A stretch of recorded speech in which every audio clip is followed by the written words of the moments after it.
खुदा ने जितना हमें बताया उतना पता है।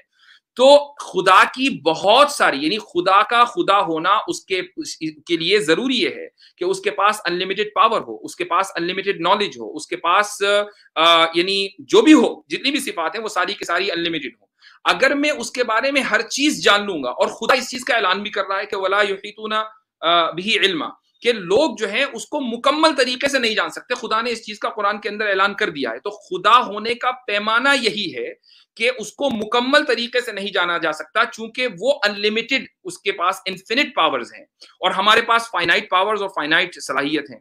तो अगर मैं फिर वही कहूंगा कि अगर हम अपनी फाइनाइट सलाहियतों से पूरे के पूरे खुदा को और उसकी तमाम सिफात को जान लें तो वो फाइनाइट हो जाएगा और खुदा के लिए डिस्क्वालीफाइड हो जाएगा।